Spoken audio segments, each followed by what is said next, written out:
Wow, 2025, this is the year I'm going back to the full distance Ironman and I'm going to lay down a personal best. Or so I thought. I'll explain, but this is how it all started.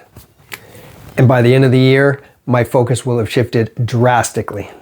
So at the tail end of last season, I finally had that meniscus in my knee taken care of. So after the proper recovery, I'm in the off season. Up here it's a little cold, so we're gonna go inside for most of our training, and that's what I did. This is the full distance Ironman year, and I was anxious to get going. So the first race on my schedule is Early Bird Triathlon. It's May 17th. It's a shorter race, 500 meter pool swim, 30K bike, and a 5K run. Now, it's the first opportunity I get after a long winter to try to test your speed, see where you're at fitness-wise. I raced with some friends, raced with my coach, and it was a good day. It poured rain eventually on the bike and then on the run. It was a little bit slower on the swim, but I was pretty happy that I did post the fastest run split for my age category. And at the end of the day, I managed a third place. So now just 3 weeks away, now we're going into 70.3 Western Massachusetts. It's the first time I've ever done this race. It is a river swim. I've never done that before either, so I knew perhaps it was going to be a little bit faster swim time. Race morning, it's announced that the swim is canceled. I guess there was a little bit of rain the following couple of days and it pushed the water quality to the point where it was unsafe and they canceled it. So now what do? This is the first time for me. We started on a static bike start. So by twos, every few seconds, riders would leave, and it didn't matter what you were positioned or what you thought your time was. It was just all on where you had racked your bikes and first out. So that was pretty interesting in itself. So all I could do is just sort of race my own race. There was people coming by me, I was passing people, so you really just didn't know where you were in the whole field at any given point in the race.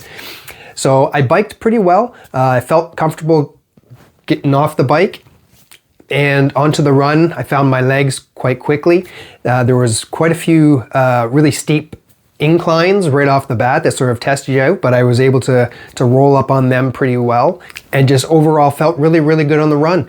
I finished the race, I felt pretty good, and after I crunched the numbers, I found out that I did a personal best 70.3 run split. So it's the fastest I've ever done a half marathon in a 70.3 Ironman race. And I also was able to finish 5th in my category, which was another happy moment. So just another 3 weeks until my next race, and that's going to be Tupper Lake Tinman in Tupper Lake, New York. It is a 70.3 distance type of a race, so again, 1900 meter swim, 90 kilometer bike, and a half marathon run. I've never done this race before, but it's iconic. It's one of the oldest running triathlons in the States. I've always had it on my radar, but never been able to do it. So this year, I'm going. Just shortly before Tupper Lake, I started feeling a little bit of a niggle in the hip, glute area, so we were starting to work on it. I have done a video series on that, so you can check that out. So leading into Tupper Lake, the swim was a little bit choppy, a little bit of wind, and the bike wasn't too bad. It was pretty hilly. The elevation was pretty good in some spots. It's not the typical bike route that they had for this year, so it was a little bit of a different change. But again, not knowing, I haven't been there before, it was all new to me anyway. So coming off the bike, I could feel my sort of niggle right away, and I knew it was going to be a little bit uncomfortable.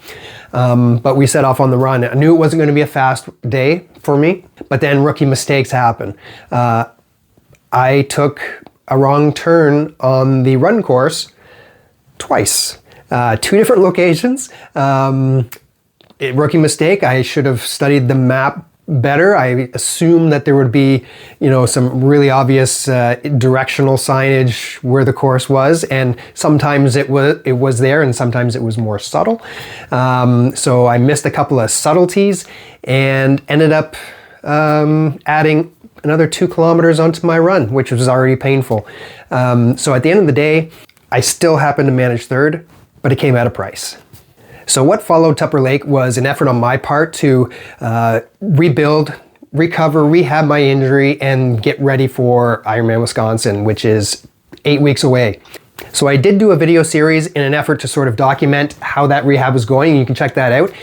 But really what happened was over the course of several weeks, doctor's appointments, physio, ultrasound, really no gain in getting back to running without discomfort or pain.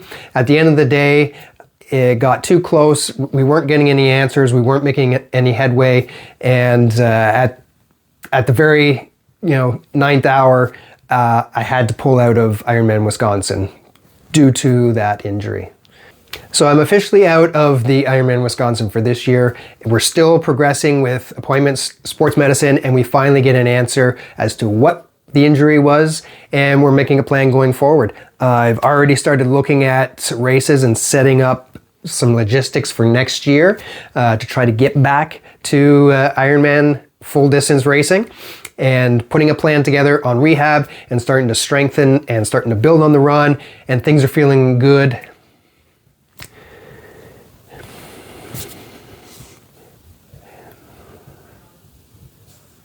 And then I have to put the brakes on again. This time it's not sports related injury,